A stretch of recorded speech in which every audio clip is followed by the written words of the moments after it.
So you recall at our last conversation, we began to conquer the topic of the practical approach. Where are we? Step one.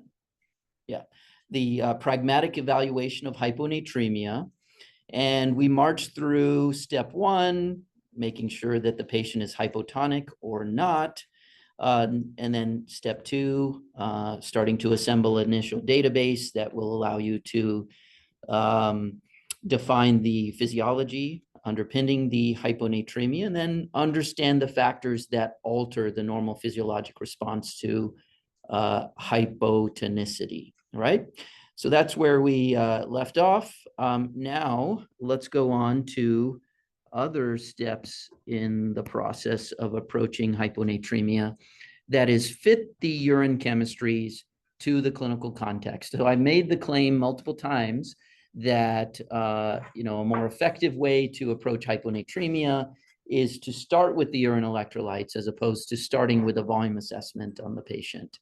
And so again, I want you to come to the patient's bedside with a biased view, informed by your understanding of renal physiology in that individual patient, as defined by the urine chemistries in that individual. Okay, so apply those urine chemistries to the expected clinical context that you're going to encounter. Okay, so let's then start to parse hyponatremia in Edelman's terms. Okay, so I've in the left column summarized the urine electrolytes that would be seen with this this variant of hyponatremia. You can see also, as we just did in hypernatremia, we broke the population of hyponatremia down into the subpopulations according to Edelman's relationship. Okay, so let's do that, the same approach for hyponatremia.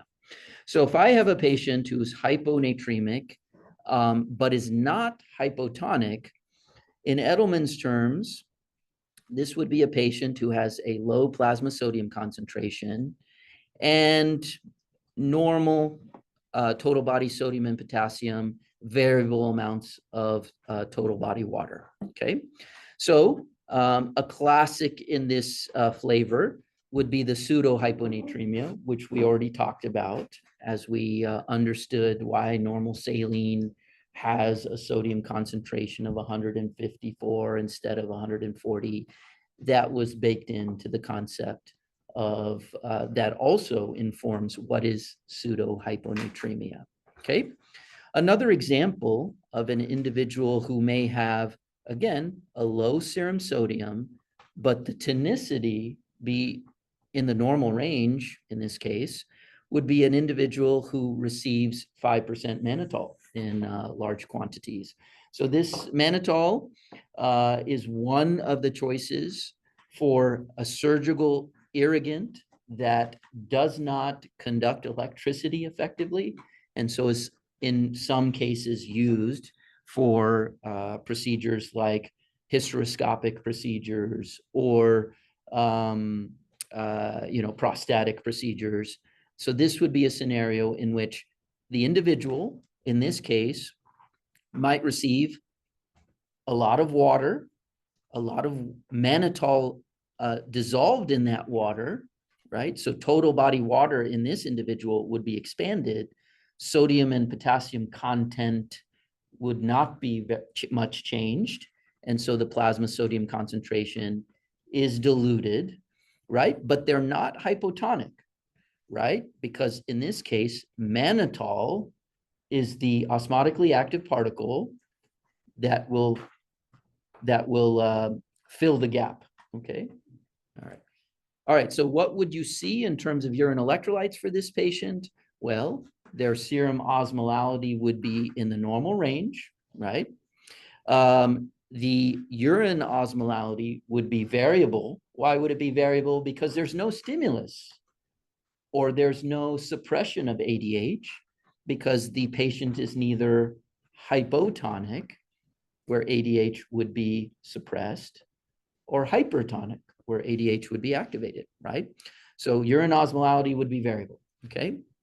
And then the urine sodium will be variable. Remember, we talked about what are the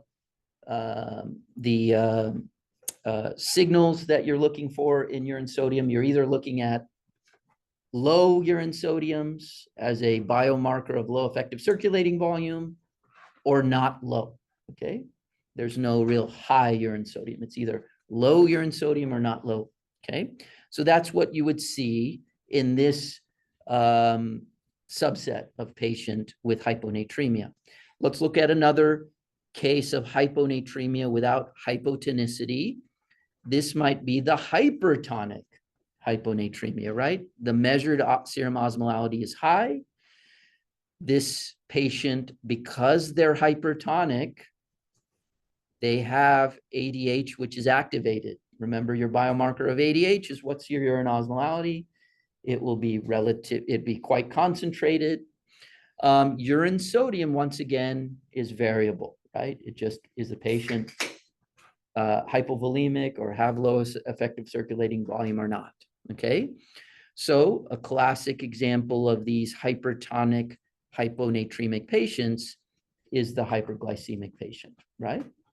Now, they may have actually total body water, which has fallen, right? The osmotic diuretic effect of hyperglycemia may actually have caused a relatively low total body water, right? But because water has translocated from the ICF to the ECF, the plasma sodium is diminished, right? So that's why this makes sense in this subset of the differential diagnosis of hyponatremia in Edelman's terms, right?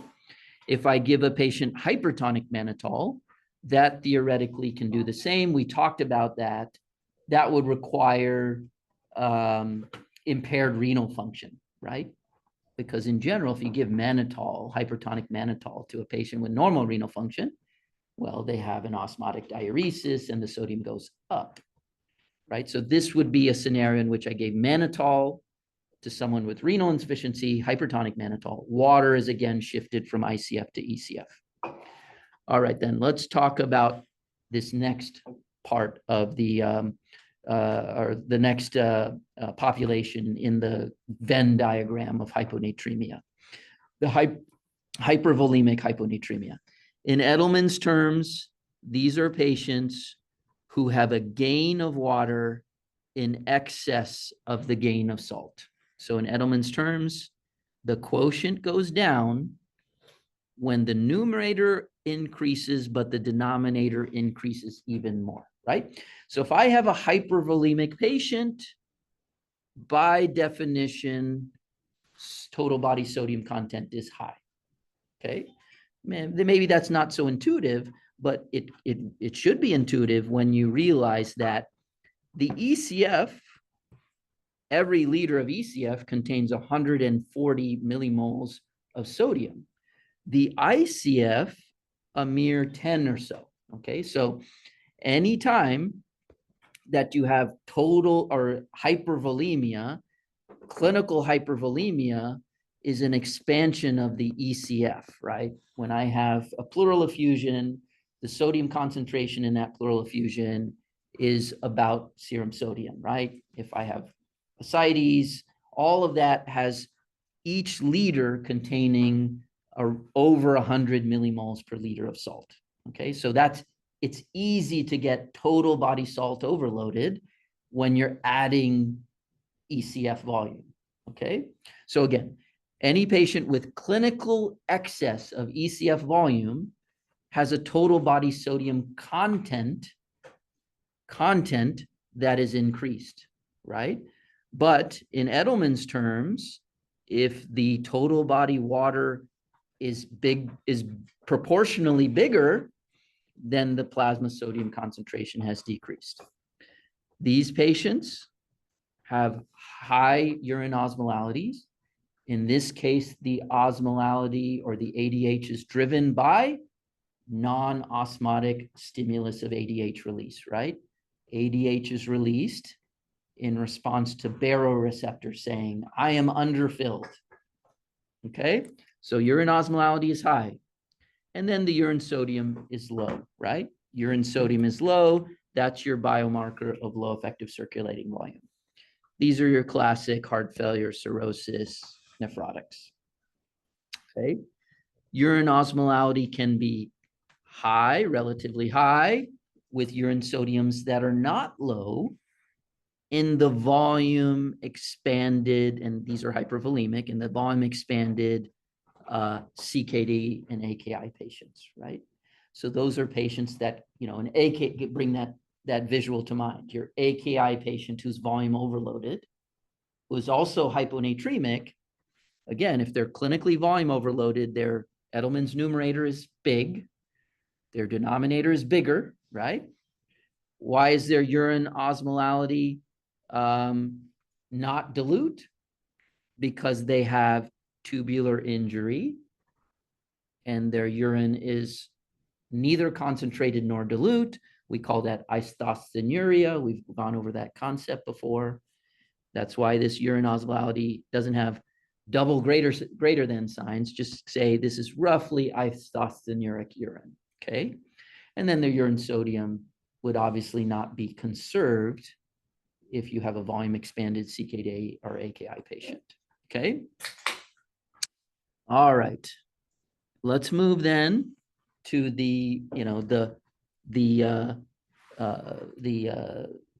country that the nation of SIADH lives, or the state of SIADH lives in, okay? So isovolemic hyponatremia is a situation in Edelman's terms where this is primarily an expansion of the denominator. Total body water is excess, okay? So these patients obviously have inappropriate elevations in ADH, therefore urine osmolality is inappropriately concentrated. Once again, you would not expect to have a low urine sodium in these patients. What would happen though if you take an SIADH patient and you superimposed heart failure? Well, you should not be saying, well, an SIADH patient in the textbook lives in this row of the differential diagnosis, urine sodium should not be low. Urine sodium will be driven low in a patient who has low effective circulating volume plus SIADH, right?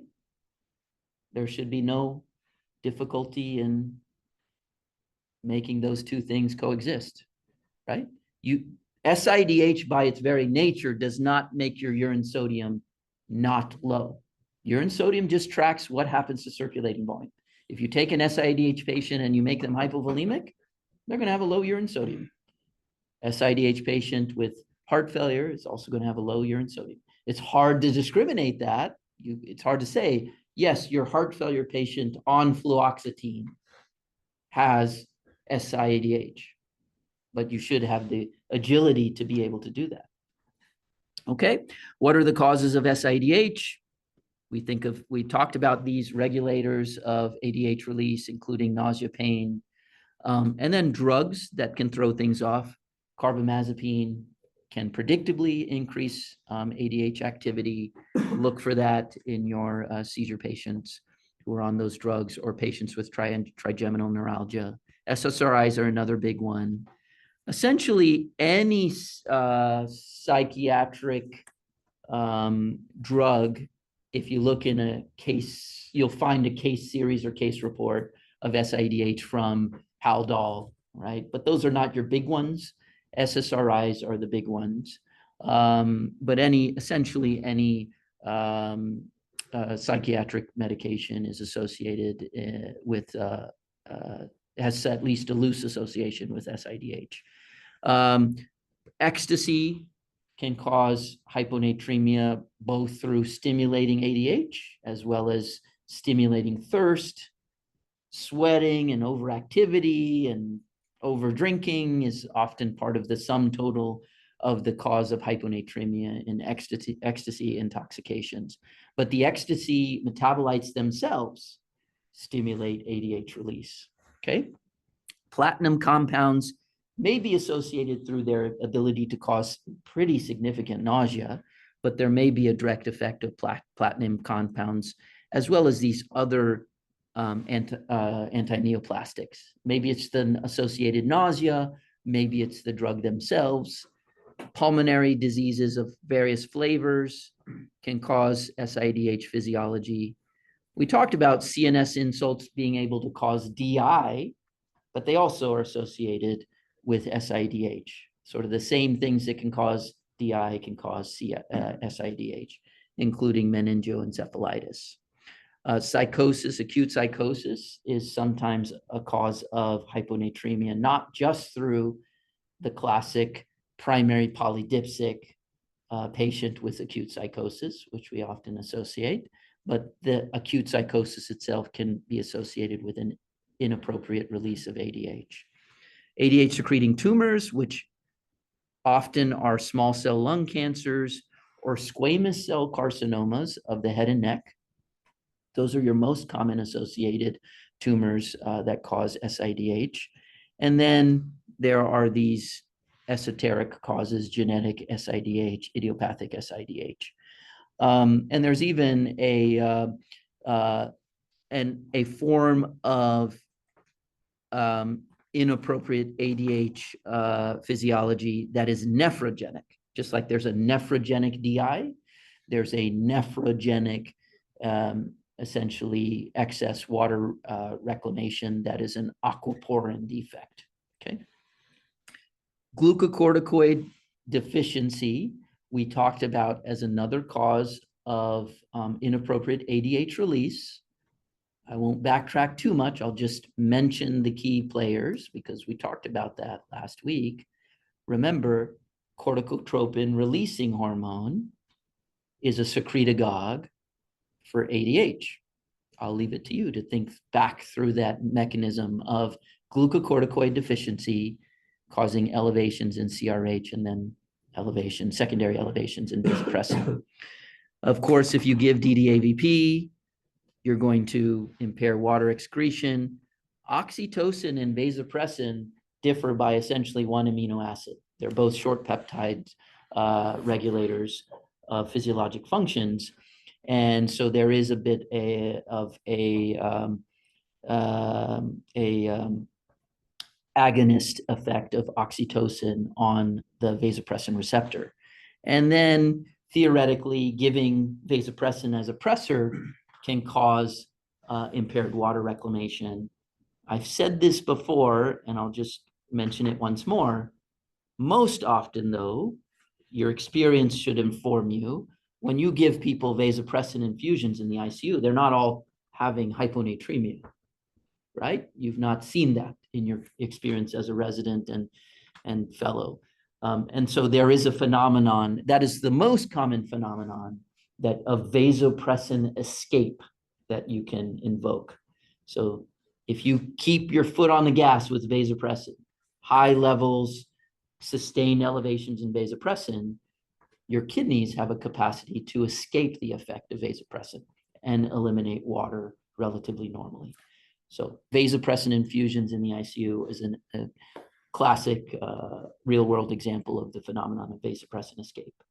And that also explains why SCADH patients don't all come in with serum sodiums of essentially zero or seizing, right?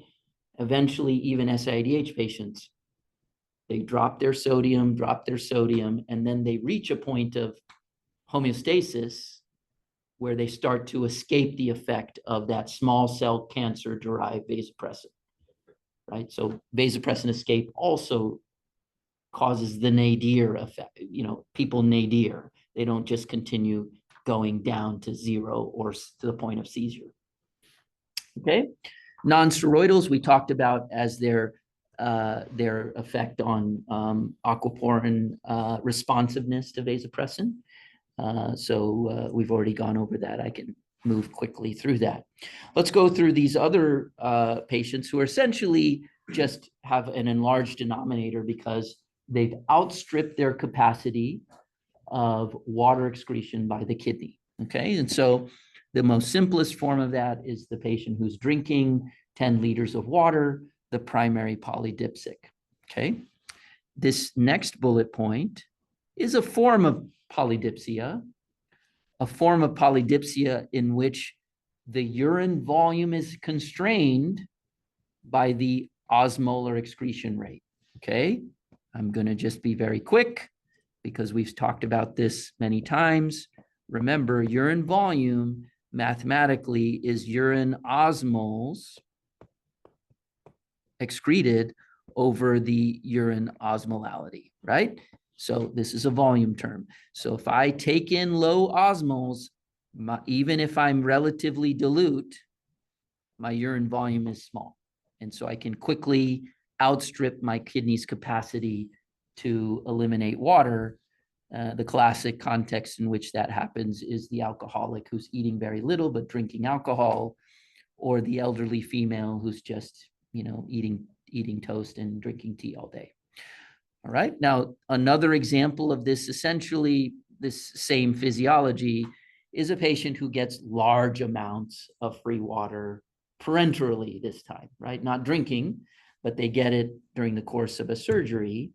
I already said that, well, some surgeries can involve isotonic irrigant solutions and therefore will be isotonic hyponatremia. Most often, these surgical irrigants are hypotonic, okay? And so these are classic irrigants that are used in either TURP procedures, hysteroscopic, hysterectomies. Those are examples that you can see this phenomenon, okay? Moving on, we'll see cases of patients with variable urine osmolalities and variable urine sodiums. Those are patients that fall into the reset osmostat category. Why is their urine osmolality variable? Well, just like you and me, we concentrate, we dilute. We concentrate and dilute around a set point of 140. These patients concentrate and dilute around a set point that is less than 140. So if they go to 135, they will have a concentrated urine. If they go to 125, they will have a dilute urine. Okay, so urine will be variable. Urine osmolality would be variable, even though they may have a sustained hyponatremia as defined by our lab normal, not by their brain normal. Okay, so pregnancy is the most common example of that. Often you'll see this phenotype in elderly, underweight individuals as well. Okay, moving on to the last group of hyponatremia before we go into some of these detailed aspects of various hyponatremic syndromes. Hypovolemic hyponatremia is defined by, in Edelman's terms, as certainly a sodium that's low. If I'm hypovolemic, just like it's the inverse of the hypervolemic patient, by definition, if I'm hypovolemic, my total body sodium content, that is the numerator in Edelman's terms, is small, okay, is reduced. In this case, it is reduced to a greater proportion than my total body water. And if you do the math, a quotient will shrink when the numerator shrinks faster than the denominator in a fraction, okay? So these patients are hypovolemic hyponatremia. Now, if I'm hypovolemic, you might expect a urine sodium to be low, right? The kidneys mounting the normal response to hypovolemia, and that's sodium conservation.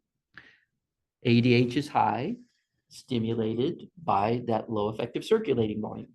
So urine osmolality is concentrated. Okay, once again, you're going to see these electrolytes, then you're going to see the patient, right? You're going to say, I'm prepared to see a patient with low effective circulating volume with inappropriate ADH, and then I see the patient for what they are, okay? Extrarenal hypotonic losses with, in capital letters, replacement of free water, right? So I told you that most body fluids are hypotonic. We've already gone over that. in our last discussion around hypernatremia. I'll just reference this again. If you look at non-renal body fluids, most of them in terms of sodium and potassium content, that is electrolyte content, it's lower than 140. So if I'm losing hypotonic fluids and that's it, I'm going to come in hypernatremic, right? I'm losing water faster than salt. Okay, so the demented patient from the home, with the G tube that fell out, or a demented patient with diarrhea, is always going to come in hypernatremic. Okay. Now, if a patient tells you, yeah, I've been having diarrhea all day and I drank nothing, I can't keep anything down, but they're hyponatremic, I told you, you could say to yourself, you're a liar. Keep that in you. Keep that, it just, in your head. But what you say is, okay, I hear you, but that's impossible, right? You don't have to say that, but think that, right? The only way that you can become hyponatremic in the context of diarrhea is if you had Vibrio cholera, maybe there's a way to do that, or you were drinking more than you thought, right? And Gatorade, everyone knows, but I was drinking Gatorade or Pedialyte. No, that's all hypotonic replacement fluids. So hypotonic loss alone will cause hypernatremia. In order to come into the presentation hyponatremic, you need hypotonic loss with replacement of some portion of that loss in free water. Okay. So, the marathon runner who drinks too much throughout the race and then seizes at the end, that would be an example of hypotonic losses with excess free water replacement. Okay. Diarrhea, vomiting, or other examples of hypotonic losses, but you have to replace it with free water to become hyponatremic. Extrarenal hypertonic losses are a rare bunch. Theoretically, if you have biliary and pancreatic drains, that has a lot of salt in proportion to water, and you can, even if you don't drink, come in hyponatremic. Some secretory diarrheas, the Vibrio cholera, presumably a new ileostomy with a large output can lean that direction. And then another example of this could be distant diuretic use. Why distant? Well, if their urine sodium is low, right? So if diuretics are on board, you would not see a urine sodium being low. So this is a thiazide diuretic patient who stopped being able to take any medicines anymore. They were vomiting. They're not taking medications anymore. They are now hypovolemic and they have non-osmotic ADH release. That would be another way that you can get there. Distant diuretic use. Okay. Urine osmolality being high with the urine sodium that's not low would characterize your salt wasting syndromes, including cerebral salt wasting, which may or may not exist. Some people call that just SIDH. There's a little bit of controversy around that. Or active diuretic use. Of course, if I'm hypovolemic, ADH is high, urine osmolality is high, and then my urine sodium, even if I'm hypovolemic, is not low if I have a recent diuretic on board. Okay. Primary adrenal insufficiency can theoretically manifest this way as well. I would say that if you're very volume depleted, even if you have mineralocorticoid plus glucocorticoid deficiency, most of those patients will still mount a low urine sodium. But theoretically, mineralocorticoid deficiency can limit your capacity to maximally conserve salt. So your urine sodium may not be undetectably low. Okay. You'll notice that there are asterisks around some of these serum values for osmolality. I've already made this point multiple times. Remember, I'll just stay in passing. Tonicity and osmolality are different, and sometimes you need to correct for the presence of a ineffective osmol like urea, or maybe even alcohol, ethanol on board, or isopropyl alcohol. We already talked about that, so I'll move quickly. Okay. Any questions before we go to select causes of hypotonic hyponatremia? All right, then let's do it. So our extrarenal losses of hypotonic hyponatremia, again, in large part require some replacement of that free water through oral intake. Okay, and so I think I made that point enough. I will just make a few additional points to say that this is expected because when you come in hypovolemic, you have a natural stimulus to your thirst center.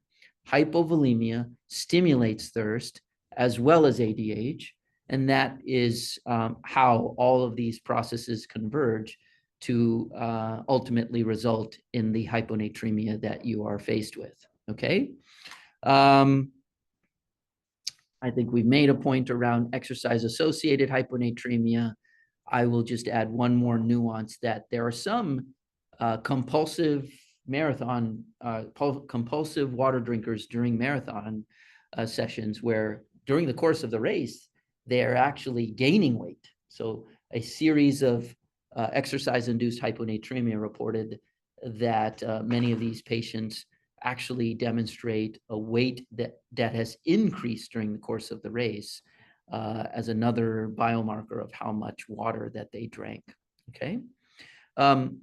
We've talked about the extrarenal hypertonic losses. We don't need to belabor that. Let's shift to renal salt wasting. Of course, diuretics are the most common form of that. Renal salt wasting syndrome. In general, thiazide diuretics always tilt towards a low sodium, okay? We've gone over that in previous discussion. They affect the diluting capacity of the distal convoluted tubule. Remember, I guess it's complicated enough that we probably should delve into that a little bit more. Remember, we're traversing the nephron, and the DCT is a diluting segment because reclaiming salt through NCC, sodium chloride cotransporter, without water. So if I'm reclaiming salt without water, as I traverse this, I'm becoming more dilute, right? Because I'm reclaiming salt without water. So if I'm impairing this dilution, right, by blocking sodium chloride cotransporter, then I'm impairing the ability to elaborate a dilute urine. By blocking dilution, I'm impairing the ability to elaborate or excrete free water, okay? The low ECV of a thiazide diuretic also enhances water reclamation in more proximal segments, leading ultimately less water to excrete in the final urine. Okay, so thiazide diuretics always tend towards a hyponatremia.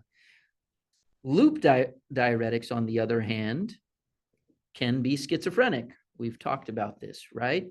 They cause low effective circulating volume.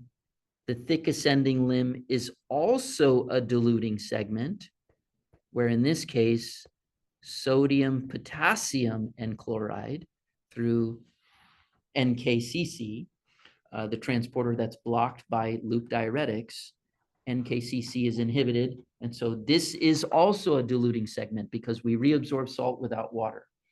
So theoretically, you might say, okay, same deal then. I should get hyponatremic with the loop diuretics.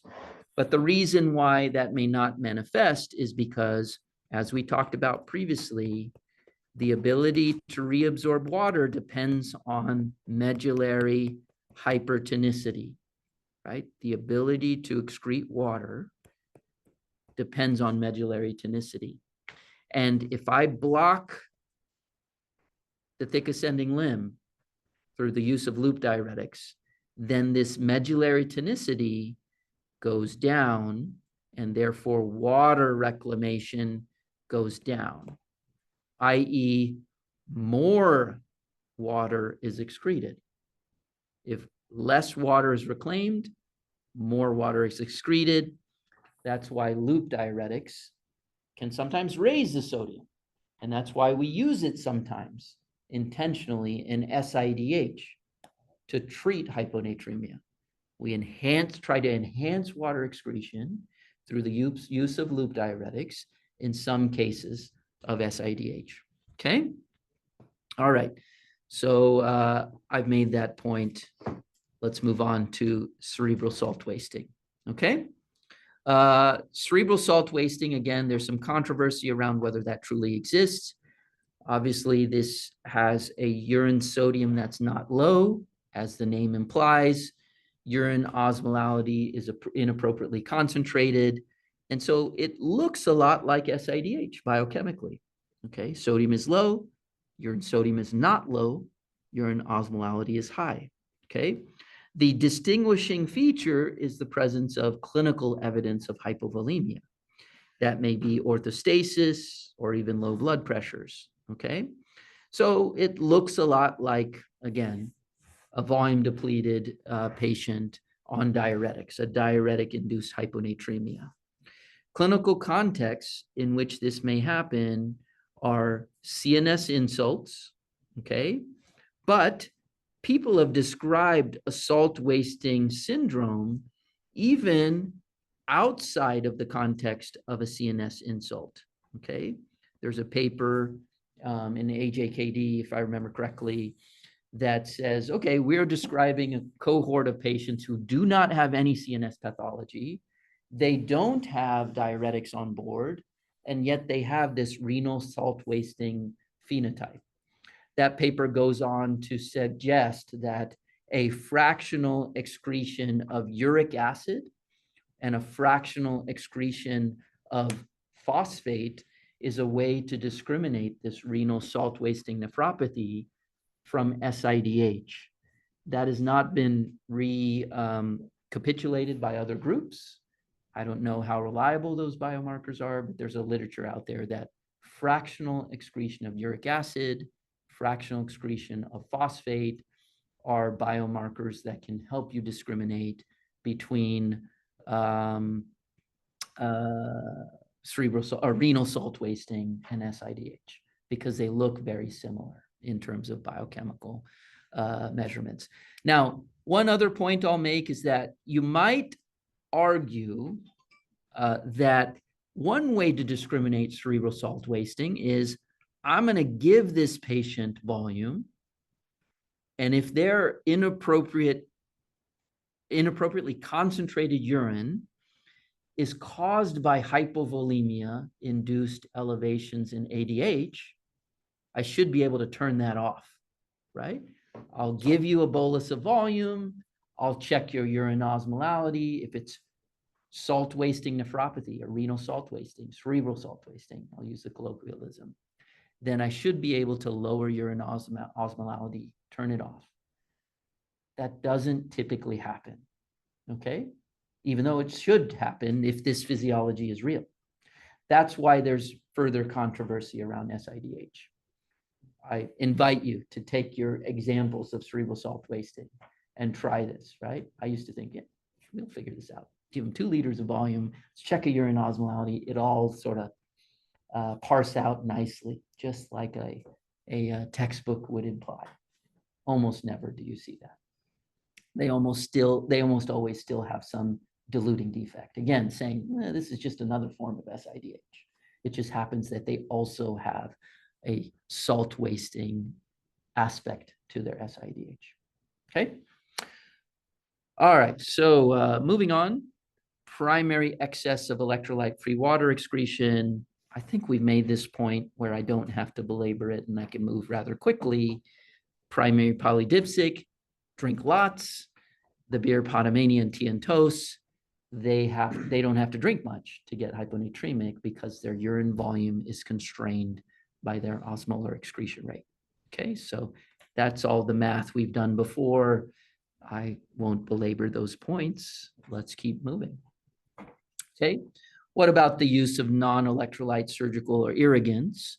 Again, we've already gone over the typical context where you might see these. I guess bladder surgeries are another one where sometimes they burn, early or in situ bladder tumors are often managed through intravesicular BCG and just burning them and going back cystoscopically, every so often to just burn it again. When you're using that Bovie, and you're using, in this case, a cystoscope, you need a non-electrolyte solution to irrigate the surgical field.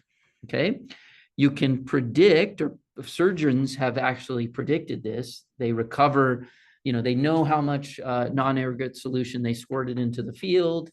They have a collection device to capture whatever has run off the patient, and then they use the difference between the two to estimate how much irrigant was absorbed, right?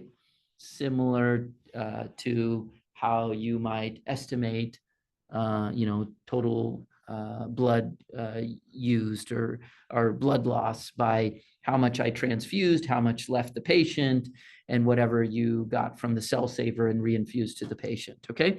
So there have been surgeons who have published estimates of 1 liter of irrigant absorbed would drop my serum sodium by roughly 5 to 10 millimoles per liter. This is based on, again, empiric observations, not through Edelman's equations. Okay, you would not predict that 1 liter of free water absorbed will drop your serum sodium by, as much as 10. That doesn't really happen in Edelman's terms, right?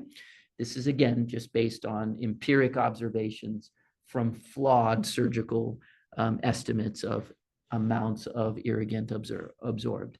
2 liters, 3 liters would estimate the drop in sodium by these very large amounts, again, in published surgical literature. Okay. Hypotonic irrigant solutions differ in their clinical effects. Okay. Glycine is particularly problematic. Glycine and its metabolites can actually have a direct CNS effect. So the alteration in mental status may not be from the acute hyponatremia itself, but again, glycine in particular has, and its metabolites, has a CNS effect whereby this irrigant solution is particularly problematic in terms of patient relevant outcomes. Okay. Other hypotonic solutions in clinical use are made out of sorbitol or mixtures of sorbitol and mannitol. You can see that their final osmolality is indeed hypotonic, right? 200, 200-ish, 200-ish. So that's why giving large amounts of these hypotonic solutions do cause hypotonicity, as opposed to the 5% mannitol, which would cause really no change or alteration in osmolality. Okay, so there is a risk of cerebral edema as well, because as you increase the ECF water content, then that water would tend to move into the cells, right, by its osmotic pressure, right, differential. These typically spontaneously correct, so they don't always need, administration of 3% saline. Patients, again, have intact ADH effect, right? So if they're hypotonic and they have normal renal function with an ADH that's turned off, they will just start dumping lots of free water, just like a primary polydipsic patient. And so they can autocorrect quite quickly, right? You don't need 3% saline in these patients, in all of these patients, okay? You do if you have impaired renal function concomitantly with this symptomatic hyponatremia. But many of these patients, again, will correct rather quickly if they have normal renal function, right? Within hours, right? There's also, again, metabolism of the glycine and sorbitol will further reduce the tonicity, right? They may have only a mild hypotonicity initially, right? That 200-ish. But as the sorbitol and glycine is metabolized, then the osmolality goes even lower. Again, ADH goes even lower, and then they excrete free water rather rapidly, okay? Now, we talk about the post-surgical patient having pain, having nausea, and so they may not be able to turn off ADH fully. So again, some of these patients may need a little help from 3% saline if ADH is not completely off. Okay. Isotonic irrigant solutions, we talked about the 5% mannitol and the fact that osmolality would be predicted to be normal. If that's the case, CNS symptoms and risk of injury should be modest when you're giving irrigants that are isotonic. Okay. Let's then talk about management of hyponatremia, see how far we can get. We'll then segue next week into this dyskalemias. So let's see how far we can get through the management of hyponatremia. Okay, step one, I've given it once again a stepwise approach. Of course, you'll want to define the goal rate of correction. Okay, so you'll want a rapid correction in the hyponatremia. Of course, if this is an acute hyponatremia, especially if it's symptomatic acute hyponatremia, right? In that regard, the risk is, again, water moving into neuronal cells, and the longer that persists for a severe hyponatremia, the greater the risk. Let's correct the hyponatremia quickly. And they have not adapted to that hypotonicity, and so correct it quickly, right? There is little to no risk of osmotic demyelination. So just as quick as you can, all right? Symptomatic hyponatremia is especially important to correct quickly, especially if it's acute. Now, chronic symptomatic hyponatremia is that very typical clinical scenario that we're facing where you want to Goldilocks it, right? I want enough correction at a quick enough rate to make a difference in the patient's alteration of consciousness, right? But I don't want it to be too quick, right? Because there's a risk of osmotic demyelination, all right? So you might suggest, or some suggestions in the literature are, if you're terribly symptomatic, especially if you're seizing, you might want up to 5 millimoles per liter of delta in your serum sodium, okay? And that will often require hypertonic saline. I've made the point, I think, in prior conversations, or at least I'll emphasize it now, be quantitative in estimating how much 3% saline you want to give in this context. Very often, I see, let's call it intellectual shorthand, where we just say, just give them 100 cc's of 3% saline so I can get you off my back while I answer a few other phone calls and then think about this a little bit later, right?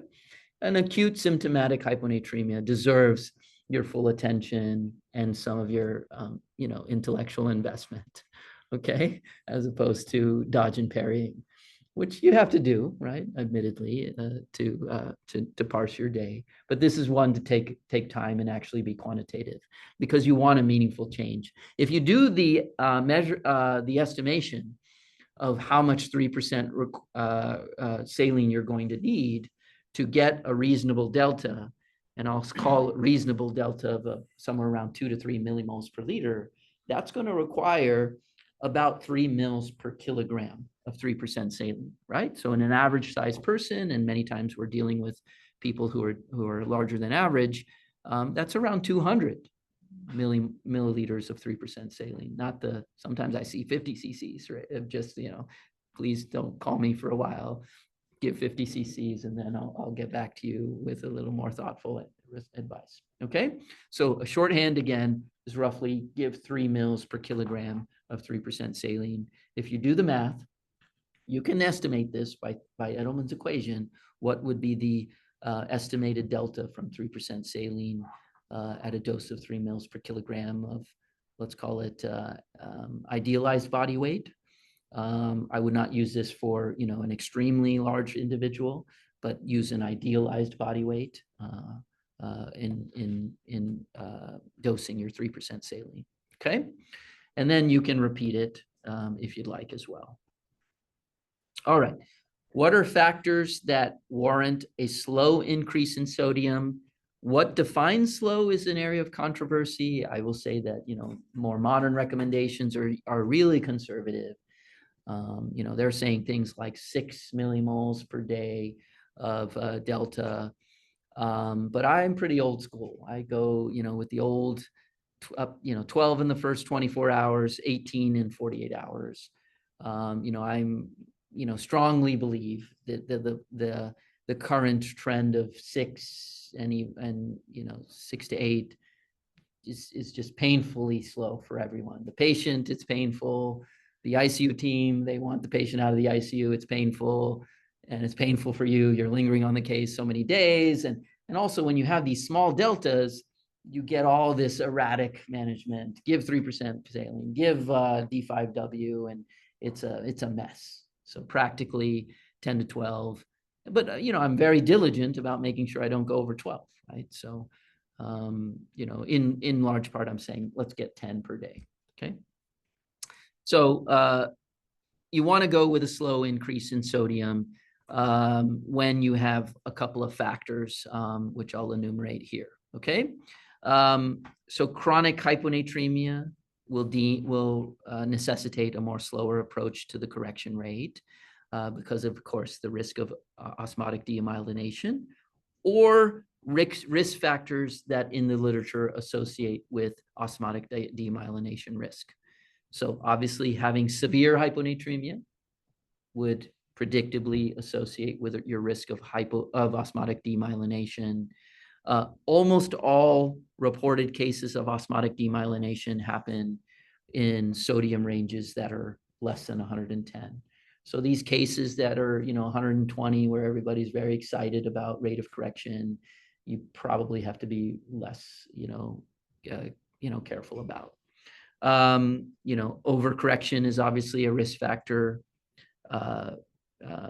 Cirrhosis, the presence of malnutrition, hypokalemia, which may not be another biomarker of malnutrition, alcoholism, again, may be driven by malnutrition, and then even hypoxemia has been associated with a risk of osmotic demyelination. So those are the things that would tilt you in favor of a more slower approach as you're correcting hyponatremia.